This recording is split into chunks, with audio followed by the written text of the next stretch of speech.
You mustn't come to the funeral. My husband Roger shouted at me when he learned that his father had deceased after a long battle with an illness. What wife doesn't attend her father-in-law's funeral? Despite my protest, Roger firmly refused, and I didn't understand why. On the day of the funeral, I sneaked in to observe, and there he was, seated with a woman I didn't recognize at the bereaved family's side. What on earth is going on? Who is that woman?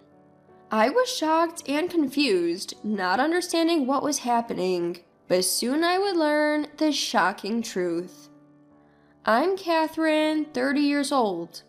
I married Roger, a 35-year-old office worker, 3 years ago. We don't have any kids yet. Roger often travels for work, only coming home about 3 days a week. While he is away, I devote myself to my hobby of drawing comics. On his days off, we would go shopping together, watch movies, and enjoyed our time as a couple.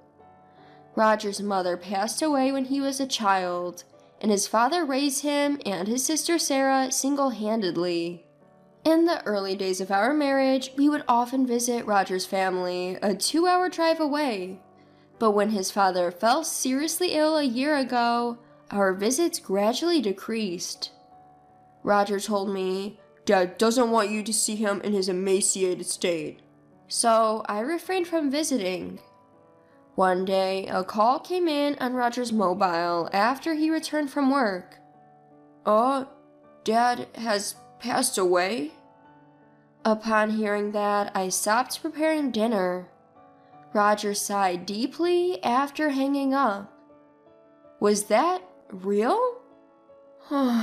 "Did you hear that? His condition seems to have worsened suddenly."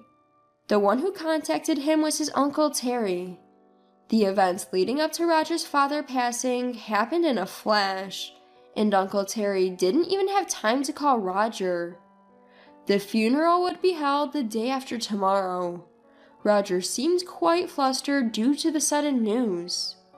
As I was watching him with concern, I softly spoke, but his response was unexpected. "I'll come with you to the funeral." "No, you absolutely can't come." Why? It's obvious that I should go, right?" "Shut up. Just listen to what I say and keep your mouth shut."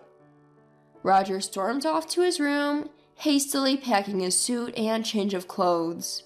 "But why? Can you tell me why?" "Shut up. I'm going to stay at my parents' house until the funeral is over. Just remember, you must not come to the funeral." "Wait, hold on a minute."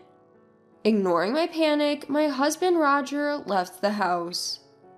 "It's only natural for a wife to attend her father-in-law's funeral. Then why isn't it okay for me to go?" I was left feeling frustrated and confused. Unable to let it go, I decided to ask about the location of my father-in-law's funeral. I called my sister-in-law Sarah, who I don't usually keep in touch with, but she seemed oddly distant. "How come you know about our father's death, Catherine?" "I heard it from Roger."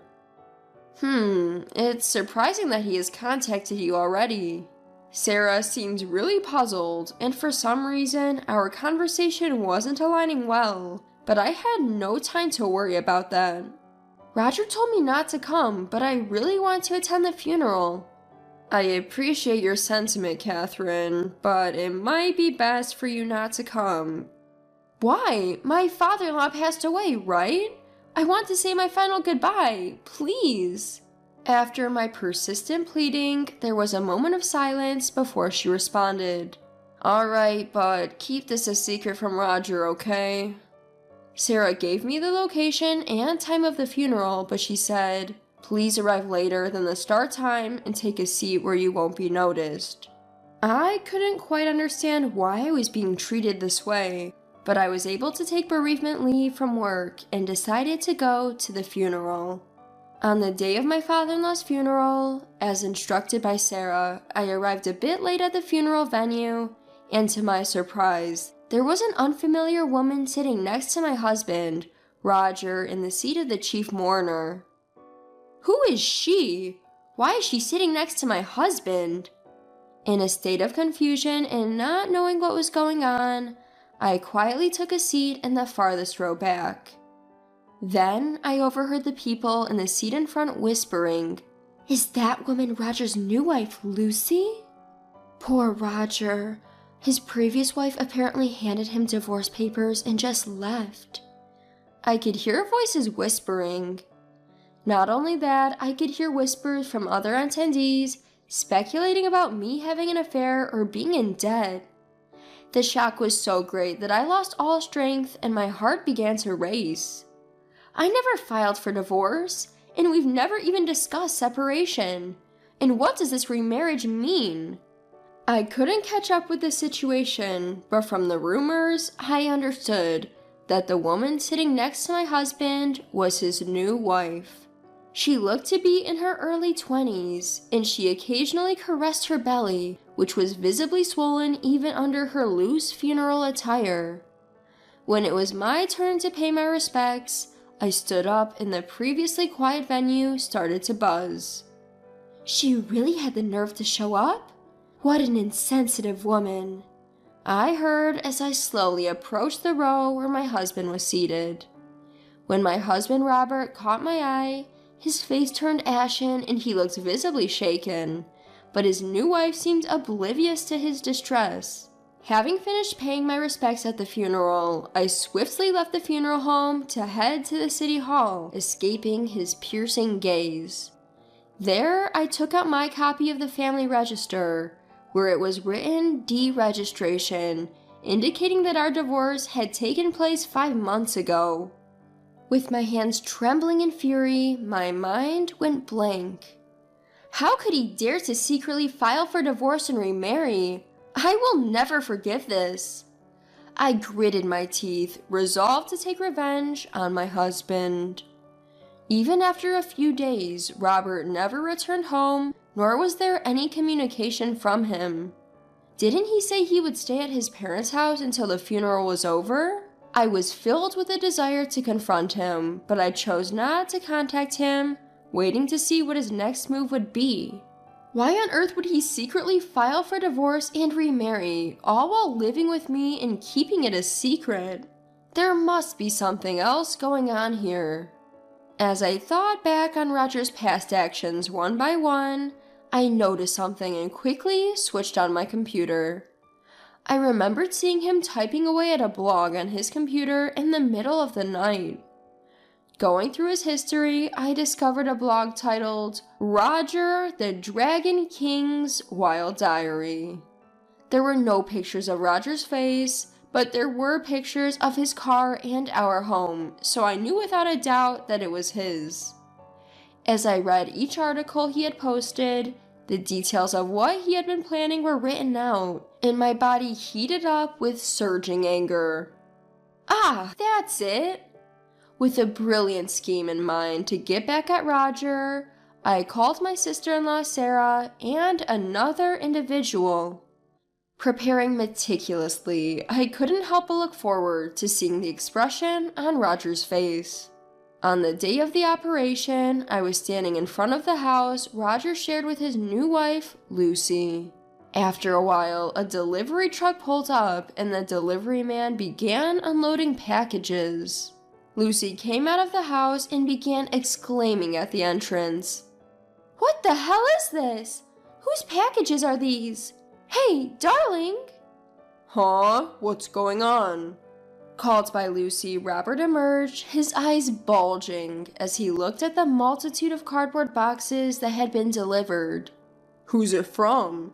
As he leaned in to see the sender's name, he abruptly began acting suspiciously, spreading his arms to hide the packages. Well, of course he would. After all, with the sender labeled as ex-wife Hart, there was no way he could keep his cool. Seeing this, Lucy raised her voice. "Ex-wife? What do you mean by that? I've heard nothing about this." Robert didn't respond to her, but quickly paid the delivery fee of $200.